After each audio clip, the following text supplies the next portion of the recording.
ನಮಸ್ಕಾರ. Price the Lord Jesus. ಎಲ್ಲ ನನ್ನ ಪ್ರೀತಿಯ ದೇವಜನರೇ, ನನ್ನ ಪ್ರೀತಿಯ ಸಹೋದರಿ ಸಹೋದರರೇ, ದೇವಭಕ್ತರೇ, ನಿಮ್ಮೆಲ್ಲರನ್ನ ನಮ್ಮ ಕರ್ತನೂ ಲೋಕರಕ್ಷಕನಾದ ಯೇಸುವಿನ ನಾಮದಲ್ಲಿ ವಂದಿಸ್ತೇನೆ. ಚೆನ್ನಾಗಿದ್ದೀರಲ್ವ? ವಾಕ್ಯವನ್ನು ಕೇಳಲಿಕ್ಕೆ ದಾಹವುಳ್ಳವರಾಗಿ ಇವತ್ತು ದೇವರ ವಾಕ್ಯ ಯಾವ ರೀತಿಯಾಗಿ ನಮಗೆ ಏನನ್ನು ತಿಳಿಸುತ್ತದೋ ಎಂದು ಬಂದಿದ್ದೀರಲ್ವ? ದೇವರು ನಿಮ್ಮನ್ನು ಆಶೀರ್ವದಿಸಲಿ. ನಿಮ್ಮ ಕುಟುಂಬಗಳಿಗೂ, ನಿಮ್ಮ ವೈಯಕ್ತಿಕ ಜೀವಿತಗಳಿಗೂ, ನಿಮ್ಮ ಆತ್ಮಿಕ ಜೀವಿತಗಳಿಗೂ ಪ್ರತಿನಿತ್ಯದ ಪ್ರಾರ್ಥನೆ ವಾಕ್ಯವು ಎಷ್ಟೋ ಆಶೀರ್ವಾದಕರವಾಗಿದೆ ಎಂದು ನಾವು ನಂಬುತ್ತಾ ಇದ್ದೇವೆ. ನಿಮ್ಮೆಲ್ಲರ ಪ್ರಾರ್ಥನೆಗಳಿಗಾಗಿ ಧನ್ಯವಾದ.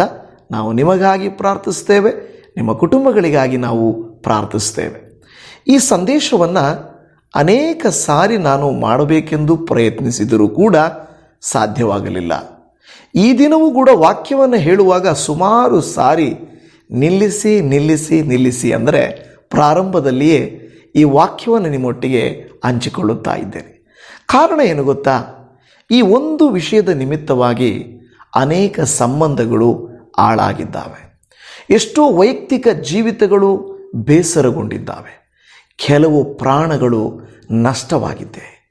ಅನೇಕರಿಗೆ ಸಂತೋಷವನ್ನು ಕಳೆದುಕೊಳ್ಳುವಂತೆ ಮಾಡಿದಂಥ ಆ ಕಾರ್ಯ ಅನುಮಾನ. ಎಷ್ಟೋ ಜನರು ಡಿವೋರ್ಸ್ಗಳನ್ನು ತೆಗೆದುಕೊಂಡು, ವಿವಾಹ ವಿಚ್ಛೇದನಗಳನ್ನು ಮಾಡಿಕೊಂಡು, ನೆಮ್ಮದಿ ಇಲ್ಲದೆ ಬೇರೆ ಬೇರೆ ವಾಸ ಮಾಡುತ್ತಾ, ಮಕ್ಕಳಿಗೆ ತಂದೆ ತಾಯಿಗಳ ಪ್ರೀತಿ ಇಲ್ಲದೆ, ಸರಿಯಾದ ಕುಟುಂಬ ಜೀವಿತಗಳು ಇಲ್ಲದೆ ಮಾಡಿರುವಂಥ ಕಾರ್ಯ ಅನುಮಾನ, ಡೌಟ್. ಈ ಅನುಮಾನ, ಸಂಶಯ ಅಂದರೆ ನಮ್ಮ ಪ್ರಾರ್ಥನೆಗೆ ಉತ್ತರ ಸಿಗದೇ ಇರುವಂಥ ಅನುಮಾನ ಅಲ್ಲ, ಸಂಬಂಧಗಳನ್ನು ನಾಶ ಮಾಡುವ, ಒಡಂಬಡಿಕೆಯನ್ನು ಕೆಡಿಸುವ, ಕುಟುಂಬಗಳನ್ನು ಛಿದ್ರಗೊಳಿಸುವ, ವಿನಾಕಾರಣ ಮಾನಸಿಕ ಖಿನ್ನತೆಗೆ, ಅನಾರೋಗ್ಯಕ್ಕೆ ಒಳಗಾಗುವಂಥ ಡೌಟ್, ಅನುಮಾನ, ಸಂಶಯ. ಹೆಚ್ಚಾಗಿ ಇದು ಪ್ರೀತಿ ಮಾಡುವಂಥವರ ಮಧ್ಯೆ, ಗಂಡ ಹೆಂಡತಿಯರ ಮಧ್ಯೆ, ಕುಟುಂಬಗಳ ಮಧ್ಯೆ ಹೆಚ್ಚಾಗಿ ಬಂದು ಅನೇಕ ಕುಟುಂಬ ಜೀವಿತಗಳನ್ನು ನಾಶ ಮಾಡಿರುವಂಥದ್ದು ಇದಾಗುತ್ತದೆ. ಹಾಗಾದರೆ ಈ ಒಂದು ವಿಡಿಯೋ ನಾನು ಮಾಡುವಾಗಲೇ, ದೇವರೇ ನಾನು ಏನು ಮಾತನಾಡಲಿ, ಯಾವ ಉದ್ದೇಶಕ್ಕಾಗಿ ಈ ವಿಡಿಯೋ ಎಂದಾಗ, ದೇವರು ಕೆಲವು ಕುಟುಂಬಗಳಿಗೆ, ಕೆಲವು ಸ್ತ್ರೀಯರಿಗೆ, ಪುರುಷರಿಗೆ ಇದು ಒಂದು ಒಳ್ಳೆಯ ಸಂದೇಶ ಎಂಬುದನ್ನು ದೇವರ ವಾಕ್ಯವು ನನಗೆ ನೆನಪಿಗೆ ತಂದಿದೆ. ನಾನು ಪರಿಪೂರ್ಣ ನ್ಯಾಯವನ್ನು ಒದಗಿಸಲಿಕ್ಕೆ ಈ ವಿಡಿಯೋದಲ್ಲಿ ಸಾಧ್ಯ ಆಗದೇ ಇರಬಹುದು.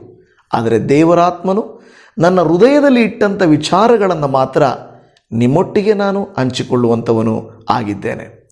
ಮೊದಲನೇದಾಗಿ ಈ ವಿಷಯಕ್ಕೆ ಸಂಬಂಧಿಸಿದಾಗೆ ತೆಲುಗಿನಲ್ಲಿ ಒಂದು ಗಾದೆ ಮಾತಿದೆ. ಆ ತೆಲುಗಿನ ಗಾದೆ ಮಾತು ಯಾವುದೆಂದರೆ ಅನುಮಾನಂ ಪೆನುಭೂತಂ ಅನ್ನುವಂಥ ಮಾತು. ಈ ಅನುಮಾನ ಏನಾದರೂ ಹೇಳ್ತದೆ, ಒಂದು ಬರೆದಿದ್ದೀನಿ ಇಲ್ಲಿ, ಅನುಮಾನವೇ ಮಹಾಭೂತ ಅಂತ ಹೇಳ್ತದೆ. ಅನುಮಾನ ಮಹಾಭೂತ, ಅದು ಕನ್ನಡದಲ್ಲಿ ಹೇಳಬೇಕಾದ್ರೆ ಮಹಾಭೂತ. ಭೂತ ಅಂದರೆ ದುಷ್ಟ, ಕೆಟ್ಟ ಕಾರ್ಯ. ಆದರೆ ಇವತ್ತು ನಿಜವಾಗಿಯೂ ಅನೇಕ ಕುಟುಂಬಗಳ ಜೀವಿತಗಳನ್ನು ಹಾಳು ಮಾಡುವಂಥದ್ದು ಈ ಅನುಮಾನಂ ಪೆನುಭೂತಂ ಎನ್ನುವಂಥದ್ದು. ಇದಕ್ಕೆ ಸಂಬಂಧಿಸಿದಂತೆ ಇನ್ನೊಂದು ಗಾದೆ ಮಾತು ಕೂಡ ಸಂಸ್ಕೃತದಲ್ಲಿ ಇದೆ. ಸಂಶಯಾತ್ಮ ವಿನಶ್ಯತಿ ಅನ್ನುವಂಥ ಮಾತಿದೆ. ಸಂಶಯಾತ್ಯ ವಿನಶ್ಯತಿ ಎಂಬುದಾಗಿದೆ. ಈ ಸಂಶಯಾತ್ಮ, ಯಾರಿಗೆ ಸಂಶಯಾತ್ಮ ಇರುತ್ತದೋ ಅದು ವಿನಾಶಕ್ಕೆ ಕಾರಣ ಎಂಬುದನ್ನು ಈ ಮಾತು ಹೇಳುತ್ತಾ ಇದೆ. ಮನಸ್ಸಿಗೆ ಹೆದರಿದರೆ ಮಾರಿಗೆ ಹೆದರಿದಂತೆ ಅನ್ನುವಂಥ ಮಾತು ಇನ್ನೊಂದು ಮಾತು ಕೂಡ ಇದೆ. ಅಂದರೆ ಈ ಮಾತುಗಳೇನು ಹೇಳ್ತದೆ ಅಂದರೆ, ಯಾರೋ ಹೇಳಿದ ಮಾತು, ಯಾವುದೋ ನಿಮ್ಮ ಮನಸ್ಸಲ್ಲಿ ಬಂದಂಥ ಸಂಶಯ, ಅನುಮಾನ ಕುಟುಂಬ ಜೀವಿತಗಳನ್ನು ಹಾಳು ಮಾಡಿ, ಮನಃಶಾಂತಿಗಳನ್ನು ದೂರ ಮಾಡಿ, ಅನೇಕ ಸಾರಿ ಮರಣವು ಕೂಡ ಸಂಭವಿಸಬಹುದು. ದೇವಜನವೇ, ದೇವರ ವಾಕ್ಯದಿಂದ ನೋಡೋಣ ಬನ್ನಿ. ಯಾಕೋಬನ ಪತ್ರಿಕೆ 1ನೇ ಅಧ್ಯಾಯ 6ನೇ ವಚನದಲ್ಲಿ 2ನೇ ಭಾಗದಲ್ಲಿ, ಸಂದೇಹ ಪಡುವವನು ಗಾಳಿಯಿಂದ ಬಡಿಯಲ್ಪಟ್ಟ ಸಮುದ್ರದ ತೆರೆಯಂತೆ ಅಲಿಯುತ್ತಿರುವನು ಎಂದು ಹೇಳುತ್ತದೆ. ಅನುಮಾನ ಕಾಯಿಲೆನಾ ಅನ್ನುವಂಥ ಅಷ್ಟರ ಮಟ್ಟಿಗೆ ಕುಟುಂಬ ಜೀವಿತಗಳಲ್ಲಿ ಇದು ಕೆಲಸ ಮಾಡುತ್ತದೆ. ಯಾಕೆಂದರೆ ಹೆಂಡತಿ ಇಲ್ಲವೇ ಗಂಡ ಯಾವುದೇ ಒಂದು ಪುರುಷನೊಟ್ಟಿಗೆ, ಒಂದು ಸ್ತ್ರೀಯೊಟ್ಟಿಗೆ, ಯಾವುದೋ ವ್ಯಕ್ತಿಯೊಟ್ಟಿಗೆ ಮಾತನಾಡುವಾಗ, ಗೆಳೆತನ ಮಾಡುವಾಗ, ಕೆಲಸಗಳ ಬಳಿಯಲ್ಲಿ ಹೋಗುವಾಗ ನಾನು, ನನ್ನದು, ನನ್ನವರು ಎಂಬ ಸ್ವಾರ್ಥ ಇಲ್ಲವೇ ಬೇರೆ ಯಾವುದೇ ಒಂದು ಕಾರ್ಯ ಅವರ ಜೀವಿತಗಳಲ್ಲಿ ಸಂಶಯಗಳನ್ನು ಹುಟ್ಟುಹಾಕುತ್ತದೆ. ಈ ಸಂಶಯ ಬರುವುದಾದರೆ ಸಂದೇಹ ಪಡುವವನು ಗಾಳಿಯಿಂದ ಬಡಿಯಲ್ಪಟ್ಟ ಸಮುದ್ರದ ತೆರೆಯಂತೆ ಅಲಿಯುತ್ತಿರುವನು. ಒಂದು ಸಾರಿ ಹೆಂಡತಿಗೋ ಗಂಡನಿಗೋ ಯಾವುದಾದರೂ ವಿಷಯದ ಮೇಲೆ ಅನುಮಾನ ಬಂತು ಅಂದರೆ, ಸಂಶಯ ಬಂತು ಅಂದರೆ, ಏನೇ ನೋಡಲಿ, ಏನೇ ಮಾತಾಡಲಿ, ಹೇಗೆ ಜೀವಿಸಲಿ, ಪ್ರತಿಯೊಂದಕ್ಕೂ ತಪ್ಪು ಕಂಡು ಹಿಡಿಯುವಂಥ ಸ್ವಭಾವವು ಬರುತ್ತದೆ. ನೀವು ನೋಡಿದ ಹಾಗೆ ಎಷ್ಟೋ ಕುಟುಂಬಗಳಲ್ಲಿ ಅನ್ಯೋನ್ಯತೆ ಇಲ್ಲದೆ ಇರುವುದು, ಸಮಾಧಾನ ಇಲ್ಲದೆ ಇರುವಂಥದ್ದು, ಒಟ್ಟಿಗೆ ವಾಸ ಮಾಡದೇ ಇರುವಂಥದ್ದು, ಸಂತೋಷವಾಗಿ ಇಲ್ಲದೆ ಇರುವಂಥದ್ದು, ಈ ಎಲ್ಲ ಕಾರ್ಯಗಳಿಗೆ ಮೂಲ ಅನುಮಾನ. ಅನುಮಾನ ಒಂದು ವಿಧವಾಗಿ ಅವಮಾನ. ಒಂದೇ ಪದ ವ್ಯತ್ಯಾಸ ಅವಮಾನಕ್ಕೂ ಅನುಮಾನಕ್ಕೂ. ಯಾರು ಅನುಮಾನ ಪಡುತ್ತಾರೋ ಅವರ ಕುಟುಂಬ ಅವಮಾನ ಪಾಲಾಗುತ್ತದೆ. ಯಾಕೆಂದರೆ ಅನುಮಾನ ಒಂದು ರೀತಿಯಾದಂಥ ದೊಡ್ಡ ಮಾನಸಿಕ ಕಾಯಿಲೆ ಥರ ಕೆಲಸ ಮಾಡ್ತಾ ಇರ್ತದೆ. ನಿಮ್ಮಲ್ಲಿ ಕೆಲವರು ಅಂದುಕೊಳ್ಳಬಹುದು, ಪಾಸ್ಟ್ರೆ ನಿಮಗೇನು ಗೊತ್ತು, ಅವರು ನಿಜವಾಗಿ ಮಾಡ್ತಾ ಇದ್ದಾರೆ ಆದ್ದರಿಂದ ನಾನು ಹೇಳ್ತಾ ಇದ್ದೀನಿ ಅಂತ ಹೇಳ್ಬೋದು. ಅದು ಬೇರೆ ಕತೆ. ಆದರೆ ನಡೆಯದೇ ಇರುವುದನ್ನು, ಆಗದೇ ಇರುವುದನ್ನು, ಸಂಭವಿಸದೇ ಇರುವುದನ್ನು ಆಗಿರುತ್ತೆ, ಆಗಿದೆ, ನಿಜ ಎಂದು ಊಹಿಸಿಕೊಳ್ಳುವುದೇ ಅನುಮಾನ ಎಂದು ನಾವು ನೋಡುತ್ತಾ ಇದ್ದೇವೆ.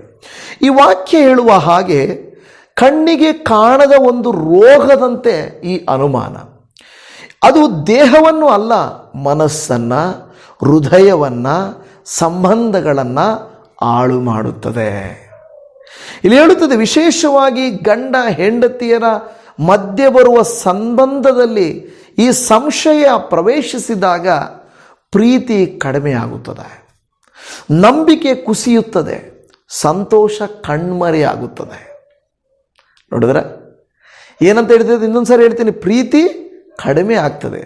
ಯಾವಾಗ ಸಂಶಯ ಅನುಮಾನ ಅನ್ನೋದು ಬರುತ್ತದೋ ಪ್ರೀತಿ ಕಡಿಮೆಯಾಗುತ್ತದೆ, ನಂಬಿಕೆ ಕುಸಿಯುತ್ತದೆ, ಸಂತೋಷ ಕಣ್ಮರೆಯಾಗುತ್ತದೆ. ಸಂಶಯದ ಬೀಜವು ಚಿಕ್ಕದಾಗಿರಬಹುದು, ಆದರೆ ಅದರ ಫಲವು ವಿಚ್ಛೇದನ, ಕೋಪ, ಕೊಲೆ, ಜಗಳ, ನಿರಾಶೆ, ಕುಟುಂಬ ನಾಶನದವರೆಗೂ ಹೋಗುತ್ತದೆ. ನೀವು ನೋಡ್ತಾ ಇದ್ದೀರಾ, ಕಳೆದ ಸಾರಿ ನಾನು ಆಂಧ್ರದಲ್ಲಿ ನಡೆದ ಒಂದು ಘಟನೆಯನ್ನು ನಾನು ನೆನೆಸ್ಕೊಳ್ತೇನೆ. ಬರೀ ಅನುಮಾನದ ನಿಮಿತ್ತವಾಗಿ ಹೆಂಡತಿಯ ಕತ್ತನ್ನು ಸೀಳಿ ಗಂಡನು ಕೊಲೆಯನ್ನು ಮಾಡ್ತಾನೆ. ಮಾರ್ತಮ್ಮ ಅಂತ ಆಕೆ ಹೆಸರು, ಕ್ರಿಶ್ಚಿಯನ್ ಹೆಸರು. ದೇವಜನವೇ, ಈ ಸಂಶಯಕ್ಕೆ, ಅನುಮಾನಕ್ಕೆ ಕುಲ, ಮತ, ಧರ್ಮ, ಭಾಷೆ, ಸ್ಥಳ ಯಾವುದೂ ಇಲ್ಲ. ಪ್ರಪಂಚದ ಎಲ್ಲ ಕಡೆಗಳಲ್ಲಿಯೂ, ಎಲ್ಲ ಸ್ಥಳಗಳಲ್ಲಿಯೂ ಸಂಶಯ ಬರುತ್ತದೆ. ಈಗ ಈ ಸಂಶಯ ಎಲ್ಲಿಂದ ಬರುತ್ತದೆ, ಇದಕ್ಕೆ ಉದ್ಭವ ಏನಪ್ಪ ಅಂತ ನೀವು ನೋಡಿದ್ರೆ, ನಮ್ಮ ಬೈಬಲಲ್ಲಿ ಬರೆಯಲ್ಪಟ್ಟಂಥ ಒಂದು ಘಟನೆ ನಿಮಗೆಲ್ಲ ಗೊತ್ತಿದೆ. ಆದಿಕಾಂಡ ಗ್ರಂಥ 3ನೇ ಅಧ್ಯಾಯ 1ನೇ ವಾಕ್ಯದಲ್ಲಿ, ಏನವ್ವ, ತೋಟದಲ್ಲಿರುವ ಯಾವ ಮರದ ಹಣ್ಣನ್ನು ನೀವು ತಿನ್ನಬಾರದೆಂದು ದೇವರು ಅಪ್ಪಣೆ ಕೊಟ್ಟಿರುವುದು ನಿಜವೋ ಎಂದು ಕೇಳಲು, ಸುಳ್ಳಿಗೆ ಕಾರಣನು, ಅನುಮಾನಕ್ಕೆ ಮೂಲನೂ ಆಗಿರುವ ಸೈತಾನನು ಒಂದು ಅನುಮಾನವನ್ನು ಅವಳ ಜೀವಿತದಲ್ಲಿ ಹುಟ್ಟಿಸುತ್ತಾನೆ. ಆ ಅನುಮಾನ ಏನೆಂದರೆ, ದೇವರು ನಿಮಗೆ ಹೇಳಿರೋದು ನಿಜನಾ? ನಿಜವಾಗಿಯೂ ಸತ್ತೋಗ್ತೀರಾ? ನಿಜವಾಗಿಯೂ ಹಿಂಗಾಗೋಗುತ್ತಾ ಅಂತ ಕೇಳಿದಾಗ ಅವಳು ಆ ವಿಷಯದ ಮೇಲೆ ಅನುಮಾನವನ್ನು ವ್ಯಕ್ತಪಡಿಸಿದಳು. ಸುಳ್ಳಿರಬಹುದು, ಇದು ವಂಚನೆ ಇರಬಹುದು. ಮತ್ತೆ ಯಾಕೆ ದೇವರಂಗೆ ಹೇಳಿದರು? ಮತ್ತು ಯಾಕೆ ರಿಸ್ಟ್ರಿಕ್ಷನ್ಸ್ ಇಟ್ಟಿದ್ದಾರೆ? ನೀವು ದೇವರ ಥರ ಆಗ್ಬಿಡ್ತೀರೋ ಅಂತ ಏನಾದರೂ ಇದೆಯಾ? ಅದಕ್ಕೆ ದೇವರೇನೋ ಮಾಡಿದ್ದಾರೆ. ಯಾರೋ ಒಬ್ಬ ವ್ಯಕ್ತಿ ಇದೇ ರೀತಿಯಾಗಿ ನಿನ್ನ ಗಂಡ ಅಲ್ಲಿದ್ದಂಗಿದ್ದ, ಅವ್ರ ಜೊತೆ ಮಾತಾಡ್ದಂಗಿತ್ತು, ಅವರೇ ಇದು ಕಳಿಸಿದ್ದಿರಬೇಕು, ಅವರೇ ಇದು ಕೊಟ್ಟಿದ್ದಿರಬೇಕು, ಈ ರೀತಿಯಾದಂಥ ಅನೇಕ ಪದಗಳನ್ನು ವ್ಯಕ್ತಿಗಳ ಹೃದಯದಲ್ಲಿ ಇಟ್ಟಾಗ ತಂದೆ ತಾಯಿಗಳ ಮನಸ್ಸು, ಮಕ್ಕಳ ಮನಸ್ಸು, ಸಹೋದರ ಸಹೋದರಿಯರ ಮನಸ್ಸು, ಗಂಡನ ಮನಸ್ಸು, ಹೆಂಡತಿಯ ಮನಸ್ಸು ಒಂದು ರೋಗಕ್ಕೆ ಬಲಿಯಾದ ಹಾಗೆ ಸತ್ಯಾಸತ್ಯತೆಗಳು ತಿಳಿಯದೇ ಹೋದರೂ ಕೂಡ ಇರಬಹುದು. ಎಷ್ಟೇ ನಂಬಿಗಸ್ತಳಾದ ಹೆಂಡತಿಯಾದರೂ ಗಂಡನಾದರೂ ಇರಬಹುದು. ಅವಳು ಕೂಡ ಏನೋ ನಿಜ ಇರಬಹುದು ಎಂಬ ಅನುಮಾನವನ್ನು ವ್ಯಕ್ತಪಡಿಸಿದಳು. ಈ ಅನುಮಾನ ಇವತ್ತಿಂದು ನೆನ್ನೆದಲ್ಲ, ಆದಿಯಲ್ಲಿಯೇ ಅವಳ ಮೂಲಕವಾಗಿ ಆದಿಕಾಂಡ ಗ್ರಂಥದಲ್ಲಿ ಬರೆಸಲ್ಪಟ್ಟಿದೆ. ಸೈತಾನನು ಸಂಶಯ ಹುಟ್ಟಿಸ್ತಾನೆ. ಸಂಶಯವು ಯಾವಾಗಲೂ ಸತ್ಯದಿಂದ ಬರುವುದಿಲ್ಲ, ಅಸತ್ಯದಿಂದ ಬರುತ್ತದೆ.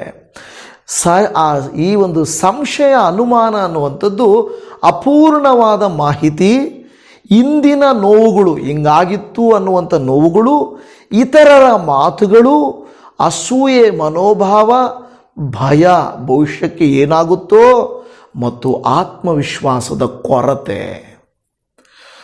ನನ್ನನ್ನು ನನ್ನ ಗಂಡ ಬಿಟ್ಟೋಗ್ತಾನೇನೋ, ನನ್ನ ಹೆಂಡತಿ ಒಂದು ವೇಳೆ ನನಗಿಂತ ಬೇರೆಯವ್ರನ್ನ ಪ್ರೀತಿ ಮಾಡ್ತಾಳೇನೋ, ನನ್ನ ತಂದೆ ತಾಯಿಗಳು ನನ್ನ ಅಣ್ಣ ಅಕ್ಕ ಅವರಿಗೆ ಕೊಟ್ಟು ಬಿಡ್ತಾರೇನೋ.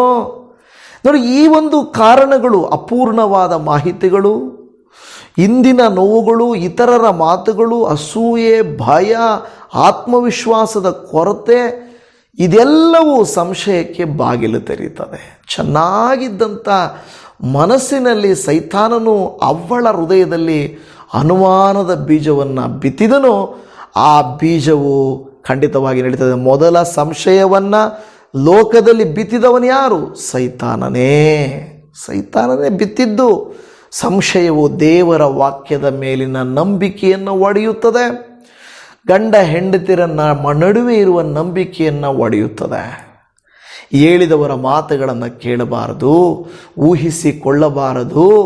ಕೆಲವು ಸಾರಿ ನಮಗೆ ಅದ್ಯಾವುದು ಕನ್ನಡ ಹಾಡು ಹೇಳಿದ ಹಾಗೆ, ನೋಡಿದ್ದು ಸುಳ್ಳಾಗಬಹುದು, ಕೇಳಿದ್ದು ಸುಳ್ಳಾಗಬಹುದು, ಆದರೆ ವಿವೇಚಿಸಿ, ಅದೇನು ಇದೆ ನನಗೆ ಗೊತ್ತಿಲ್ಲ, ಚೆನ್ನಾಗಿ ಅದನ್ನು ವಿವೇಚಿಸಿ ತಿಳ್ಕೊಂಡು ಸತ್ಯ ಎಂದು ಗೊತ್ತಾದರೆ ನಾವು ನಂಬಬೇಕೇ ಹೊರತು ಸುಮ್ಮನೆ ಯಾವುದನ್ನು ನಾವು ನಂಬಬಾರದು. ದೇವಜನವೇ, ಸಭೆಗಳು ಒಡೆಯಲ್ಪಡುತ್ತವೆ, ಸಂಬಂಧಗಳು ಬೇರ್ಪಡುತ್ತವೆ, ಸಂತೋಷ ನೆಮ್ಮದಿಗಳು ಇಲ್ಲದಾಗುತ್ತವೆ, ಜೀವಿತದಲ್ಲಿ ನೋವು ಜಾಸ್ತಿ ಆಗುತ್ತದೆ. ಕಾರಣ ಸಂಶಯ, ಅನುಮಾನ. ಒಂದು ವೇಳೆ ಆ ವ್ಯಕ್ತಿ ನಡೆದುಕೊಂಡಿದ್ದೇ ಆಗಿದ್ದರೆ, ನಿಮ್ಮ ಕಣ್ಣಾರೆ ನೋಡಿದರೆ, ಸತ್ಯವಾಗಿದ್ದರೆ, ಕೋಪ ಮಾಡಿಕೊಳ್ಳುವುದು, ವಿರೋಧ ಮಾಡುವುದು, ಜಗಳ ಮಾಡುವುದಕ್ಕೆ ಅರ್ಥ ಇದೆ.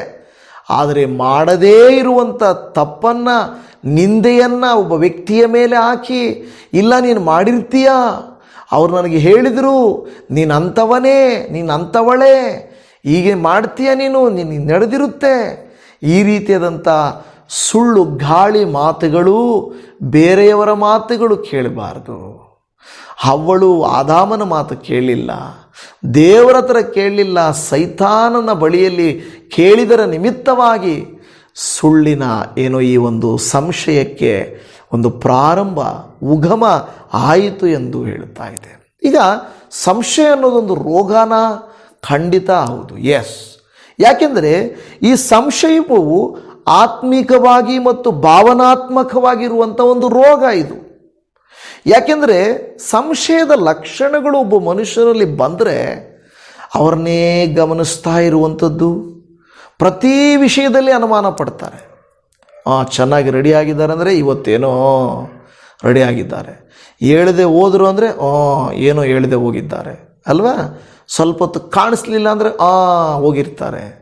ಪ್ರತಿಯೊಂದು ವಿಷಯಕ್ಕೂ ಅನುಮಾನ ಬಂದ್ಬಿಡುತ್ತೆ. ಅದು ಮಾನಸಿಕವಾದ ಕಾಯಿಲೆ ಥರ, ಶಾರೀರಿಕ ಕಾಯಿಲೆ ಥರ, ಇದೂ ಒಂದು ರೀತಿಯಾದಂಥ ಅನುಮಾನದ ಕಾಯಿಲೆ. ಒಂದು ಸಾರಿ ಪ್ರಾರಂಭವಾಯಿತಂದರೆ ಸುಲಭವಾಗಿ ಅದನ್ನು ತೆಗೆದುಹಾಕಲಿಕ್ಕೆ ಸಾಧ್ಯ ಇಲ್ಲ. ಲೇಟ್ ಆಯಿತು ಅಂದರೂ, ಬರಲಿಲ್ಲ ಅಂದರೂ, ಫೋನ್ ಎತ್ತಲಿಲ್ಲ ಅಂದರೂ, ಫೋನ್ ಮಾಡಲಿಲ್ಲ ಅಂದರೂ, ಯಾರೋ ಅಲ್ಲಿದ್ದಾರೆ ಅಂದರು, ಯಾರೋ ಏನೋ ಹೇಳಿದ್ರು ಅಂದರೂ, ಎಲ್ಲ ಸಂಶಯಗಳು. ಮೊಬೈಲ್ನ ಪರಿಶೀಲನೆ ಮಾಡುವಂಥದ್ದು, ಅತಿಯಾದ ಪ್ರಶ್ನೆಗಳನ್ನು ಕೇಳ್ತಾ ಇರುವಂಥದ್ದು, ಪ್ರತಿ ವಿಷಯಕ್ಕೂ ಜಗಳ ತೆಗೀತಾ ಇರುವಂಥದ್ದು, ಮನಸ್ಸಿನ ಶಾಂತಿಯನ್ನು ಕಳ್ಕೊಳ್ಳುವಂಥದ್ದು, ಪ್ರೀತಿಯ ಬದಲು ಭಯದಲ್ಲಿ ವಾಸ ಮಾಡುವಂಥದ್ದು ನಾವು ಪ್ರತಿ ಹೆಜ್ಜೆಯಲ್ಲಿಯೂ ಪ್ರತಿ ದಿನದಲ್ಲಿಯೂ ನೋಡುವಾಗ ಆವಾಗ ಸಂಬಂಧಗಳೇನಾಗ್ತವೆ? ಅಯ್ಯೋ, ಇಲ್ಲಿ ವಾಸ ಮಾಡೋದಕ್ಕಿಂತ, ಇಲ್ಲಿ ಜೀವನ ಮಾಡೋದಕ್ಕಿಂತ ಎಲ್ಲಾದರೂ ನೆಮ್ಮದಿಯಾಗಿದ್ದು ಬಿಡೋಣ, ಒಂಟಿಯಾಗಿದ್ದು ಬಿಡೋಣ. ಕುಡಿತದಲ್ಲಿ, ಎಲ್ಲೋ ಒಂದು ಸ್ಥಳದಲ್ಲಿ, ವಸ್ತುವಲ್ಲಿ ಎಂಜಾಯ್ ಮಾಡಿಕೊಂಡು ಇದನ್ನು ಮರೆತೋಗೋಣ ಎಂದು ಎಷ್ಟೋ ಜನರು ಕುಡುಕತನಕ್ಕೆ ದಾಸರಾಗಿ, ನಶೆಗಳಿಗೆ ದಾಸರಾಗಿ, ಸಿನಿಮಾ ಥಿಯೇಟ್ರ್ಗಳಿಗೆ ದಾಸರಾಗಿ, ಅನೈತಿಕ ಸಂಬಂಧಗಳಿಗೆ ದಾಸರಾಗಿ, ನೀನು ಈ ಥರ ಅಂಥ ಇದೆಯಾ ತಾನೇ, ನಾನು ಅದನ್ನು ಪ್ರೂವ್ ಮಾಡ್ತೀನಿ, ನಾನು ಹಂಗೆ ಜೀವನ ಮಾಡ್ತೀನಿ, ನಾನು ಹಂಗೆ ಜೀವಿಸ್ತೀನಿ ಅಂತ ಕೋಪದಲ್ಲಿ ತೀರ್ಮಾನಗಳನ್ನು ತಗೊಳ್ಳೋದು, ಇದೆಲ್ಲ ನಾವು ನೋಡುತ್ತಾ ಇರ್ತೇವೆ. ನನ್ನ ಪ್ರಿಯ ದೇವಜನರೇ, ಇದು ನಮಗೆಲ್ಲ ಸಂಬಂಧ ಇಲ್ಲ ಅಂತ ಅಂದುಕೊಳ್ಳಬೇಡಿರಿ. ಕುಟುಂಬಗಳಲ್ಲಿ, ಜೀವಿತಗಳಲ್ಲಿ ಎಷ್ಟೊಂದು ರೀತಿಯಾಗಿ ಈ ಒಂದು ಕಿರಿಕಿರಿ, ಮನೋವೇದನೆ, ಸಂಕಟ ಅನ್ನುವಂಥದ್ದು ಮಾತ್ರ ನಿತ್ಯವಾಗಿ ನಿರಂತರವಾಗಿರುವುದನ್ನು ನಾವು ನೋಡುತ್ತಾ ಇದ್ದೇವೆ. ಸಂಶಯವು ಹೃದಯವನ್ನು ಅಸ್ವಸ್ಥಗೊಳಿಸುತ್ತದಂತೆ. ಅನುಮಾನ ನಮ್ಮ ಆರೋಗ್ಯವನ್ನು ಕೆಡಿಸುತ್ತದಂತ ದೇವರ ವಾಕ್ಯ ಹೇಳುತ್ತಾ ಇದೆ. ದೇವಜನವೇ, ಜ್ಞಾನೋಕ್ತಿಗಳ ಗ್ರಂಥ 14:30 ಶಾಂತಿ ಗುಣವು ದೇಹಕ್ಕೆ ಜೀವಾಧಾರವು, ಕ್ರೋಧವು ಎಲುಬಿಗೆ ಕ್ಷಯವು. ಕ್ರೋಧವು ಇಲ್ಲವೇ ಅಸೂಯೆಯು ಕೆಲವು ಸಾರಿ ನಮ್ಮ ಜೀವಿತದಲ್ಲಿರುವಂಥ ಅನುಮಾನಗಳು ನಮ್ಮಲ್ಲಿ ಅನಾರೋಗ್ಯವನ್ನುಂಟು ಮಾಡುತ್ತದೆ. ಹೇಳುತ್ತಾ ಇದೆ, ಶಾಂತ ಗುಣವು ದೇಹಕ್ಕೆ ಜೀವಾಧಾರವು. ಅವರು ಮಾಡಿದರೆ ದೇವರು ಶಿಕ್ಷಿಸ್ತಾರೆ. ಅದು ಸುಲಭ ಅಲ್ಲ, ನಿಜ, ನನಗೆ ಗೊತ್ತುಂಟು ಪ್ರಿಯ ಸಹೋದರಿ ಸಹೋದರರೇ. ಅದೇಗೆ ಪಾಸ್ಟ್ರೇ, ಯಾರು ಹೇಳಿದ ಮೇಲೂ, ಅದರ ನಡೆದ ಮೇಲೂ, ಅವರ ಅನುಮಾನವಾಗಿ ನಡ್ಕೊಂಡ ಮೇಲೂ ನಾವು ಸುಮ್ಮನೆ ಇರೋದು ಹೇಗೆ?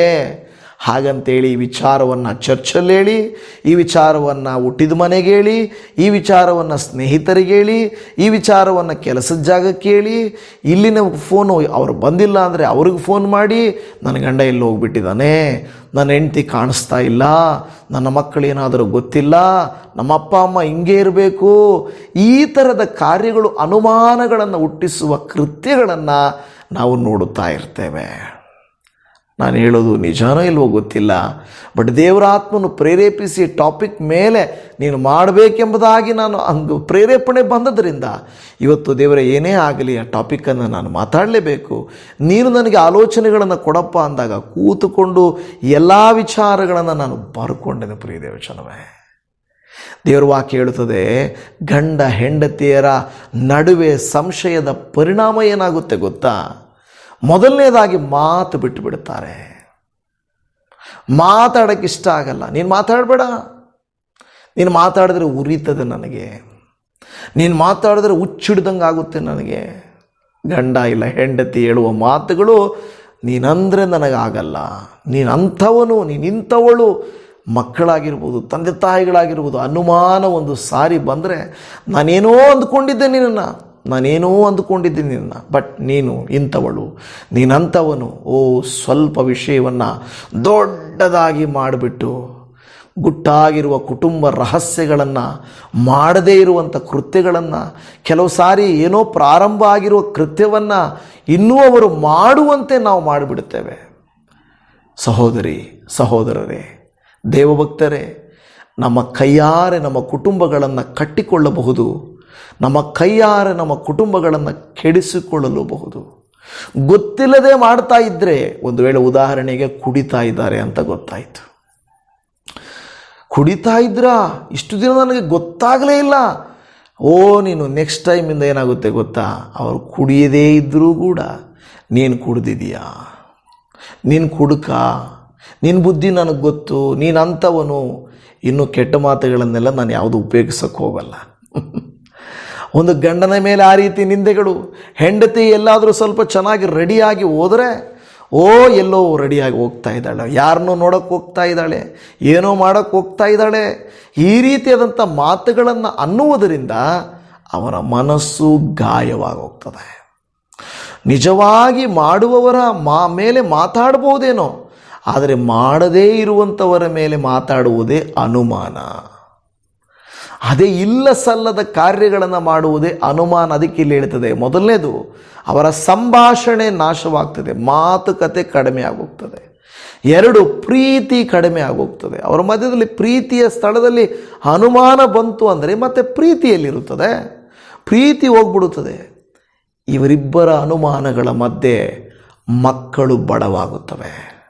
ಇಬ್ಬರ ಜಗಳ, ಮಕ್ಕಳಿಗೆ ನೋವು. ಕೆಲವು ಸಾರಿ ಗಂಡ ಇರ್ಬೋದು ತಪ್ಪು, ಹೆಂಡತಿ ಇರ್ಬೋದು ತಪ್ಪು, ಬಟ್ ಅದನ್ನು ಇತ್ಯರ್ಥ ಮಾಡಿಕೊಳ್ಳುವ ತನಕ ನಮ್ಮ ಮಕ್ಕಳ ಭವಿಷ್ಯವನ್ನು ಆಲೋಚಿಸಬೇಕು.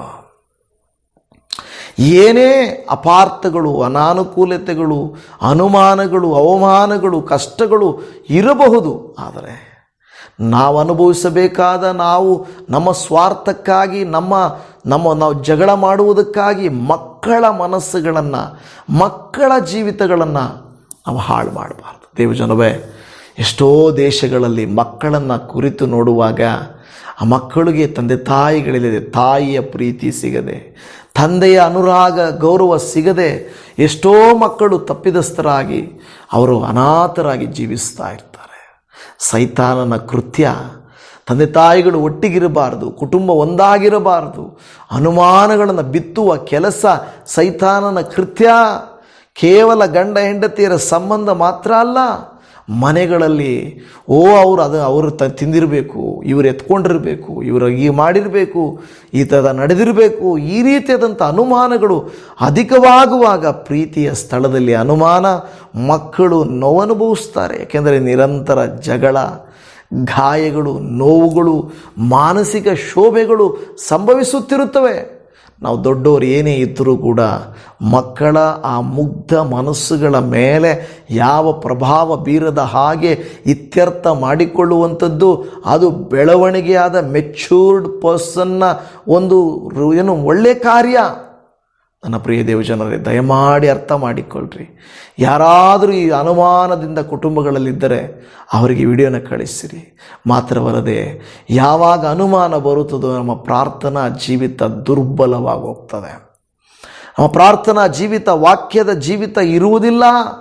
ಅದಕ್ಕೆ ಪೇತ್ರನೊಂದು ಮಾತನ್ನು ನೆನಪು ಮಾಡುತ್ತಾನೆ. ಮೊದಲ ಪೇತ್ರ 3ನೇ ಅಧ್ಯಾಯ 7ನೇ ವಚನದಲ್ಲಿ ಅದೇ ರೀತಿಯಾಗಿ, ಪುರುಷರೇ, ಸ್ತ್ರೀಯು ಪುರುಷನಿಗಿಂತ ಬಲಹೀನಳೆಂಬುದನ್ನು ಜ್ಞಾಪಕ ಮಾಡಿಕೊಂಡು ನಿಮ್ಮ ಹೆಂಡತಿಯರ ಸಂಗಡ ವಿವೇಕದಿಂದ ಒಗತನ ಮಾಡಿರಿ. ಅವರು ಜೀವವರಕ್ಕೆ ನಿಮ್ಮೊಂದಿಗೆ ಬಾಧ್ಯರಾಗಿದ್ದಾರೆಂದು ತಿಳಿದು ಅವರಿಗೆ ಮಾನವನ್ನು ಸಲ್ಲಿಸಿರಿ. ಹೀಗೆ ನಡೆದರೆ ನಿಮ್ಮ ಪ್ರಾರ್ಥನೆಗಳಿಗೆ ಅಡ್ಡಿ ಇರುವುದಿಲ್ಲ. ಈ ವಾಕ್ಯ ನನಗೆ ತುಂಬ ಇಷ್ಟವಾದ ವಾಕ್ಯ. ಹೀಗೆ ಮಾಡಿದರೆ ನಿಮ್ಮ ಪ್ರಾರ್ಥನೆಗಳಿಗೆ ಅಡ್ಡಿ ಇರುವುದಿಲ್ಲ. ಹೆಂಡತಿಯಾಗಲಿ ಗಂಡನಾಗಲಿ ಅವರು ವೀಕರ್ ವೆಸಲ್ ಅಂತ ತಿಳಿದು, ಅವರು ಬಲಹೀನ ಪಾತ್ರೆಗಳೆಂದು ತಿಳಿದು, ಹೌದು ಅವರು ಅಜ್ಞಾನದಿಂದ ಮಾಡ್ತಾ ಇದ್ದಾರೆ, ಅವರು ಮಾತಾಡ್ತಾ ಇದ್ದಾರೆ, ಅವರಿಗೆ ಸರಿಯಾಗಿ ನಾನು ನಿಂತ್ಕೊಳ್ಬಾರದು, ನನ್ನ ಕುಟುಂಬವನ್ನು ಬೀದಿಗೆ ತರಬಾರದು, ನನ್ನ ಮಕ್ಕಳಿಗೋಸ್ಕರ, ಮನೆಗೋಸ್ಕರ, ದೇವರಿಗೋಸ್ಕರ ಎಲ್ಲವನ್ನೂ ತಾಳ್ಮೆಯಿಂದ ಎದುರಿಸಬೇಕೆಂದು ತಿಳಿದು ನಾವೇ ಕೆಲವು ಸಾರಿ ತಪ್ಪಿದಸ್ಥರಲ್ಲದೆ ಹೋದರೂ ಕೂಡ, ನಿಂದೆ ಹಾಕಲ್ಪಟ್ಟಿದ್ದರೂ ಕೂಡ ನಾವು ತಗ್ಗಿಸಿಕೊಂಡು, ಕ್ಷಮಿಸಿಕೊಂಡು, ಪ್ರೀತಿಸಿ ಮುಂದಕ್ಕೆ ಸಾಗಿ ಹೋಗುವಂಥವರಾಗಿರಬೇಕು. ಇಲ್ಲ ಅಂದರೆ ಅವಳನ್ನು ಪಾಪದಲ್ಲಿ ಬೀಳಿಸಿದ ಸೈತಾನನು ಖಂಡಿತ ನಮ್ಮೆಲ್ಲರನ್ನೂ ಪಾಪದಲ್ಲಿ ಬೀಳಿಸುತ್ತಾನೆ, ನಮ್ಮ ಜೀವಿತಗಳನ್ನು ಹಾಳು ಮಾಡ್ತಾನೆ. ಈ ವಾಕ್ಯ ಹೇಳ್ತದೆ ಏನೆಂದರೆ, ಆಕೆ ಬಲಹೀನಳೆಂದು ತಿಳಿದುಕೊಳ್ಳ್ರಿ, ಆತನು ಬಲಹೀನನು, ಅಜ್ಞಾನಿ, ಮೂರ್ಖನೆಂದು ತಿಳಿದುಕೊಳ್ಳಿರಿ. ಆದರೆ ನೀವು ಹೇಗೆ ಒಗತನ ಮಾಡಬೇಕು? ವಿವೇಕದಿಂದ ಒಗತನ ಮಾಡಬೇಕು, ವಿವೇಕದಿಂದ ಜೀವನ ಸಾಗಿಸಬೇಕು. ಆಗ ಖಂಡಿತವಾಗಿ ನಮ್ಮ ಪ್ರಾರ್ಥನೆಗಳಿಗೆ ಅಡ್ಡಿ ಇರುವುದಿಲ್ಲ, ನಮ್ಮ ಪ್ರಾರ್ಥನೆಗಳಿಗೆ ಅಡ್ಡಿ ಇರುವುದಿಲ್ಲ. ದೇವಜನವೇ, ಸಂಶಯ ಬಂದರೆ ಯಾರನ್ನು ನಾವು ಸೇರಿಸಿಕೊಳ್ಳೋದಿಲ್ಲ. ಅಬ್ರಹಾಮ ಸಾರಳಿದ್ದರೂ ಹಾಗರಳಿಗೆ ಮಗನಾದನು. ಓ, ಇವರಿದ್ದರೆ ನಮ್ಮ ಭವಿಷ್ಯಕ್ಕೆ ಇದು ತುಂಬ ತೊಂದರೆ ಆಗುತ್ತದೆ ಎಂದು ಅನುಮಾನಿಸಿದಳು ಸಾರಳು. ಅದರ ನಿಮಿತ್ತವಾಗಿ ಆಕೆಯನ್ನು ಮನೆಯಿಂದ ಹೊರಗಡೆ ಹಾಕಿದರು. ದೇವಜನವೇ, ನಾವು ಇದಕ್ಕೆ ನ್ಯಾಯ ಯಾರು ಅನ್ಯಾಯ ಯಾರು ಅಂತ ಹೇಳೋಕ್ಕಾಗಲ್ಲ. ಬಟ್ ಯಜಮಾನರು ಆಕೆಯನ್ನು ಹೊರಗಾಕಿದರು. ದೇವರು ಆಕೆಯ ಮಗನನ್ನು ಆಶೀರ್ವದಿಸಿದನು. ಇವತ್ತು ಅನುಮಾನದ ನಿಮಿತ್ತವಾಗಿ ಕೆಲವು ಸಾರಿ ನಾವೇನಾದರೂ ತಪ್ಪು ಮಾಡಿದರೆ ದೇವರು ಅವರನ್ನು ಹಾಳು ಮಾಡ್ತಾನೆ ಅಂತ ತಿಳ್ಕೊಳ್ಳಬೇಡ್ರಿ.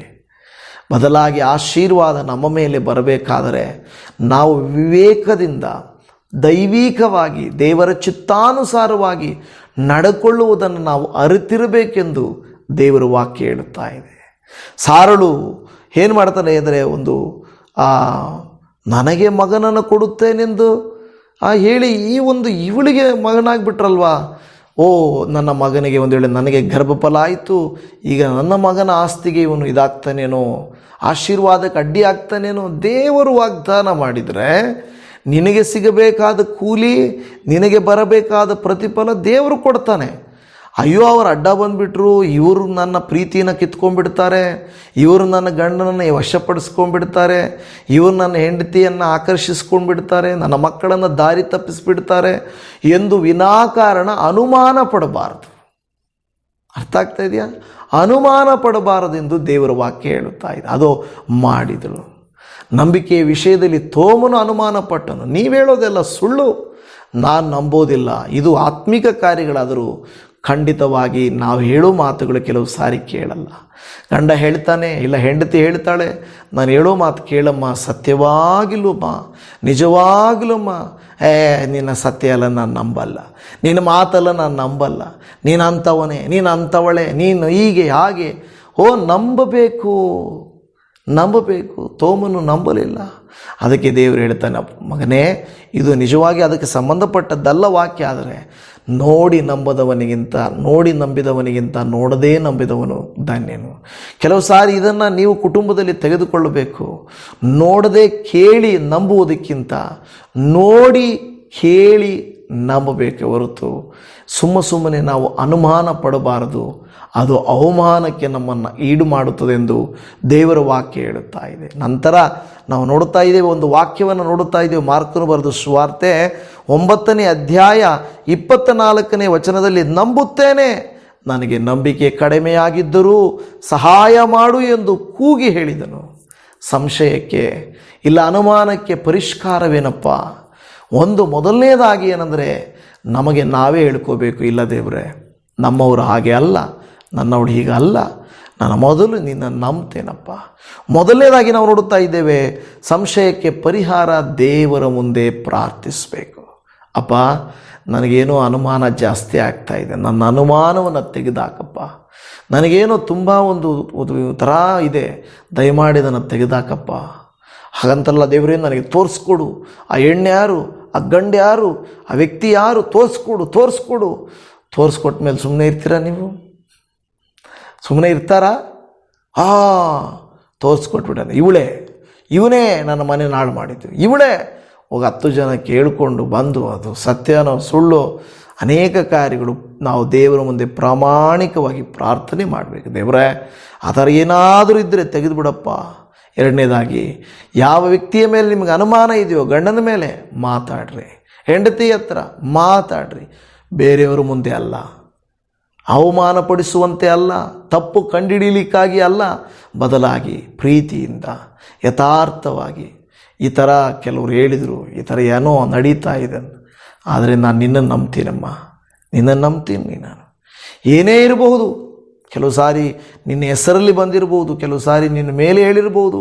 ಬಟ್ ಮಾತಾಡಬೇಕು, ಮಾತು ಹೆಚ್ಚಿಸಬೇಕು. ಯಾಕೆಂದರೆ ದೇವ್ರ ವಾಕ್ಯ ಯಾಕೋಬ 1:19 ನನ್ನ ಪ್ರಿಯ ಸಹೋದರರೇ, ನೀವು ಬಲ್ಲವರು, ಆದರೆ ಪ್ರತಿಯೊಬ್ಬನು ಕಿವಿಗೊಡುವುದರಲ್ಲಿ ತೀವ್ರವಾಗಿಯೂ ಮಾತಾಡುವುದರಲ್ಲಿ ನಿಧಾನವಾಗಿ ಇರಲಿ, ಕೋಪಿಸುವುದರಲ್ಲಿ ನಿಧಾನವಾಗಿರಲಿ. ಕೆಲವನ್ನು ನಿಧಾನಿಸಬೇಕಾಗಿದೆ. ಮೂರನೇದಾಗಿ, ಸಾಕ್ಷಿ ಇಲ್ಲದೆ ತೀರ್ಪು ಮಾಡಕ್ಕೆ ಹೋಗಬೇಡಿ. ಅದೇ ಅನುಮಾನ.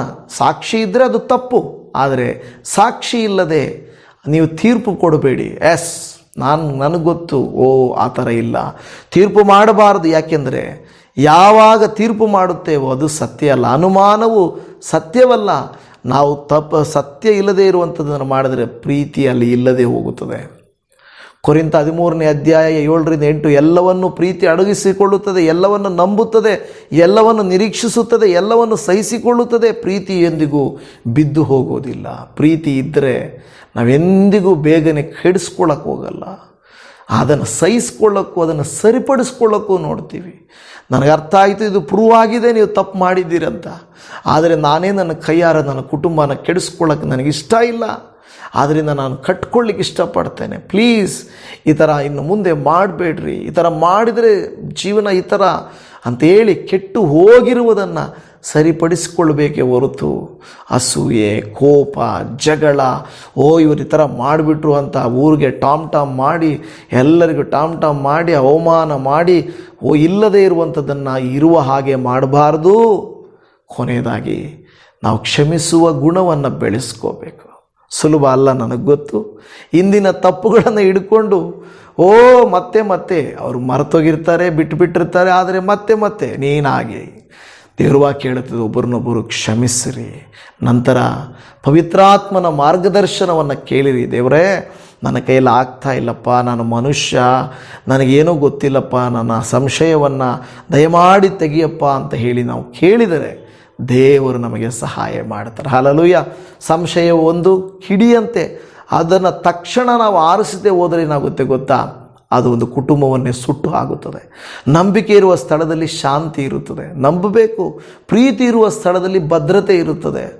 ದೇವರಿರುವ ಸ್ಥಳದಲ್ಲಿ ಸಂಶಯದ ಕತ್ತಲೆ ದೂರ ಆಗ್ತದೆ. ಗಂಡ ಹೆಂಡತಿಯರ ಸಂಬಂಧ ಆಗಲಿ, ಅಪ್ಪ ಅಮ್ಮ ಸಂಬಂಧ ಆಗಲಿ, ಸಹೋದರ ಸಹೋದರರಾಗಿರಲಿ, ಸ್ನೇಹಿತರದಾಗಿರಲಿ, ನಾವು ನೆನಪಿಡಬೇಕಾದಂಥ ಸತ್ಯಾಂಶ ಏನು ಗೊತ್ತಾ? ಸಂಶಯವು ಸಂಬಂಧವನ್ನು ದುರ್ಬಲಗೊಳಿಸುತ್ತದೆ, ಆದರೆ ಪ್ರೀತಿ, ಸತ್ಯ ಮತ್ತು ನಂಬಿಕೆ ಅದನ್ನು ಬಲಪಡಿಸುತ್ತದೆ. ಕರ್ತನು ತಾನೇ ಇದೆಲ್ಲ ದೇವರು ನಮಗೆ ಹೇಳುತ್ತಾ ಇದ್ದಾನೆ. ಮಕ್ಕಳೇ, ಯಾವ ವಿಷಯದಲ್ಲಿಯೂ ಕೂಡ ನೀವು ಬೇಗನೆ ತೀರ್ಪು ಕೊಡೋಕ್ಕೆ ಹೋಗಬೇಡ್ರಿ. ಕುಟುಂಬವನ್ನು ಕೆಡಿಸ್ಕೊಳ್ಳೋಕೆ ಹೋಗಬೇಡ್ರಿ. ಸಂಬಂಧಗಳನ್ನು ಹಾಳು ಮಾಡ್ಕೊಳ್ಳೋಕೆ ಹೋಗಬೇಡ್ರಿ ಅಂತ ದೇವ್ರ ವಾಕ್ಯ ಹೇಳುತ್ತಾ ಇದೆ. ಇವತ್ತು ನಿಮ್ಮಲ್ಲಿ ಯಾರಾದರೂ ಇರಬಹುದು, ಎಲ್ರಿಗೂ ಇದು ಅನ್ವಯಿಸದೇ ಇರಬಹುದು. ಬಟ್ ಅನೇಕ ಸಾರಿ ನಾವು ಅನೇಕ ವ್ಯಕ್ತಿಗಳನ್ನು ನೋಡ್ತಾ ಇದ್ದೇವೆ. ದೇವರ ಆತ್ಮನು ಮಾತಾಡಿದ ವಿಷಯ ಯಾರಿಗೋಸ್ಕರ ಅಂತ ನನಗೆ ಗೊತ್ತಿಲ್ಲ. ಯಾರೋ ಒಬ್ಬರ ಮನಸ್ಸು, ಯಾರೋ ಒಬ್ಬರ ವೇದನೆ, ಕುಟುಂಬ ಕೆಟ್ಟು ಹೋಗಿ ಹಾಳಾಗಿ ಜೀವಿತ ಈ ಥರ ಆಗಿದೆ. ಈ ವಾಕ್ಯದಲ್ಲಿ ದೇವರು ಏನು ಮಾತಾಡಿದರು ನೆನಪಿಟ್ಟುಕೊಳ್ಳ್ರಿ. ತೀರ್ಮಾನದ ಹೆಜ್ಜೆಯನ್ನು ಮುಂದಕ್ಕೆ ಹಿಡಿರಿ. ಕುಟುಂಬವನ್ನು ಕಟ್ಟಿಕೊಳ್ಳುವುದಕ್ಕೆ ತ್ಯಾಗ, ಕ್ಷಮೆ, ಪ್ರೀತಿ, ಅನ್ಯೂನ್ಯತೆ, ನಂಬಿಕೆಯನ್ನು ಮುಂದಕ್ಕೆ ಹಾಕಿರಿ. ಅನುಮಾನ, ಅವಮಾನ, ಕಷ್ಟ, ದ್ವೇಷ, ಅಸೂಯೆ, ಜಗಳ, ಕೋಪ, ಕ್ರೋಧಗಳು ಎಲ್ಲವನ್ನು ತೆಗೀರಿ. ಯೇಸುವಿನ ಗುಣಗಳನ್ನು ಧರಿಸಿಕೊಳ್ಳಿರಿ ಎಂದು ನಾವು ಪ್ರಾರ್ಥಿಸ್ತಾ ಇದ್ದೇವೆ. ಅಪ್ಪ ಸ್ತೋತ್ರ. ಅಪ್ಪ, ಯಾರಿಗೆ ಸಂದೇಶ ನನಗೆ ಗೊತ್ತಿಲ್ಲಪ್ಪ. ಒಂದು ವೇಳೆ ಬೇರೆಯವರಿಗೆಲ್ಲ ಇದು ನಮಗೆ ಅನ್ವಯಿಸಲಿಲ್ಲ, ಇದು ನಮಗೆ ಇಷ್ಟ ಇಲ್ಲ ಅಂತ ಹೇಳ್ಬೋದು ಅಪ್ಪ. ಆದರೆ ಅಪ್ಪ, ನೀವು ಯಾರನ್ನೋ ಪ್ರೀತಿ ಮಾಡಿ ಅವರ ಮನಸ್ಸಿಗಾದ ಗಾಯ, ಅವರಿಗಾದ ನಷ್ಟ, ಕಷ್ಟ, ಕಣ್ಣೀರು, ವೇದನೆಗಳನ್ನು ನೀನು ತೊಳೆಯುತ್ತೆ, ನೀನು ಸರಿಪಡಿಸುತ್ತಿ, ನೀನು ಆಶೀರ್ವದಿಸುತ್ತಿ ಎಂದು ನಂಬುತ್ತಾ ಇದ್ದೇವೆ. ಈ ಮೊರೆಯನ್ನು ಆಲಿಸಿದ್ದಕ್ಕಾಗಿ ನಿನಗೆ ಕೋಟ್ಯಾನುಕೋಟಿ ವಂದನೆಗಳಪ್ಪ. ಸರ್ವಸ್ತುತಿ, ಘನಮಾನ, ಮಹಿಮೆಗಳು ನಿನಗೆ. ಕೆಟ್ಟು ಹೋದ, ಮುರಿದು ಬಿದ್ದ ಸಂಬಂಧಗಳು ಮತ್ತೆ ಸರಿಯಾಗಲಿ ಕರ್ತನೆ. ನೀನೇ ಸಹಾಯ ಮಾಡಪ್ಪ, ನೀನೇ ಬಲಪಡಿಸು, ನೀನೇ ಆಧರಿಸು, ನೀನೇ ಸಂತೈಸು, ನೀನೇ ಧೈರ್ಯಗೊಳಿಸು, ನಿನ್ನ ಆತ್ಮನ ಶಕ್ತಿಯಿಂದ ತುಂಬಿಸಿ ನಡೆಸು ಎಂದು ಬೇಡಿಕೊಳ್ಳುತ್ತಾ ಇದ್ದೇವೆ ಅಪ್ಪ. ಆರೋಗ್ಯ ಕೊಡು, ಸಮಾಧಾನ ಕೊಡು, ಶಾಂತಿ ಕೊಡು, ಕುಟುಂಬದಲ್ಲಿ ಐಕ್ಯತೆ ಕೊಡು, ಮಾಡುವ ಕೆಲಸಗಳಲ್ಲಿ, ಪ್ರಯಾಣಗಳಲ್ಲಿ ನಿನ್ನ ಪ್ರಸನ್ನತೆಯನ್ನು ಕೊಡು. ಈ ದಿನವೆಲ್ಲ ದೈವಿಕವಾದ ಪ್ರಸನ್ನತೆಯನ್ನು ಅನುಭವಿಸುವಂತೆ ಕೃಪೆ ತೋರಿಸಯ್ಯ. ನಿನ್ನ ಮಕ್ಕಳಾದ ನಮ್ಮ ಮೇಲೆ ದಯೆಯು, ಕನಿಕರವು, ಆಶೀರ್ವಾದವು ಉಂಟಾಗಲಿ. ಓ ದೇವರೇ, ಇವತ್ತು ದೇವರಾತ್ಮನೇ ದೇವರೇ ಪ್ರಚೋದಿಸಿಕೊಟ್ಟ ಈ ವಾಕ್ಯ ಸಂದೇಶವನ್ನು ಅನೇಕರು ಕರ್ತನೇ ಯಾರಿಗೆಲ್ಲ ಪ್ರಯೋಜನಕರವಾಗಿದೆಯೋ ಅವರು ನೋಡಿ ಬಲಗೊಳ್ಳಲಿ, ಆಶೀರ್ವದಿಸಲ್ಪಡಲಿ ಅಪ್ಪ. ಯಾಕೆಂದರೆ ಅಪ್ಪ, ನೀವು ಅನುಮಾನ ಹುಟ್ಟಿಸುವವನಲ್ಲ, ನಂಬಿಕೆಯನ್ನು ಹುಟ್ಟಿಸುವವನು ಸ್ವಾಮಿ. ಆದ್ದರಿಂದ ಕುಟುಂಬಗಳಲ್ಲಿ ನಂಬಿಕೆಯನ್ನು ಹುಟ್ಟಿಸು, ಅವರ ಜೀವಿತಗಳನ್ನು ಬಲಪಡಿಸು, ಅನುಗ್ರಹಿಸು ಎಂಬುದಾಗಿ ಪ್ರಾರ್ಥನೆ ಕೇಳಿದ ಕರ್ತನೇ ನಿನಗೆ ಸ್ತೋತ್ರ ಮಾಡುತ್ತಾ ಎಲ್ಲ ಮಹಿಮೆ ನಿನಗೆ ಸಲ್ಲಿಸುತ್ತಾ ನಮ್ಮ ರಕ್ಷಕನಾದ ಯೇಸು ಕ್ರಿಸ್ತನ ಪ್ರೀತಿಯುಳ್ಳ ಮೊದಲ ನಾಮದಲ್ಲಿ ಬೇಡಿದ್ದೇವೆ ಕರ್ತನೇ, ಆಮೇನ್ ಆಮೇನ್. ನನ್ನ ಪ್ರಿಯ ದೇವಜನರೇ, ಇದು ಸ್ವಲ್ಪ ಉದ್ದವಾದ ಸಂದೇಶವಾಯಿತು, ಆದರೆ ನನ್ನ ಮನಸ್ಸಲ್ಲಿ ದೇವರಿಟ್ಟಿದಂಥ ಒಂದು ಭಾರ ಈ ವಾಕ್ಯದ ಮೂಲಕವಾಗಿ ಹೇಳಿದ್ದೇನೆ. ಯಾರಿಗೆ ಪ್ರಯೋಜನಕರವಾಗಿತ್ತು ನನಗೆ ಗೊತ್ತಿಲ್ಲ.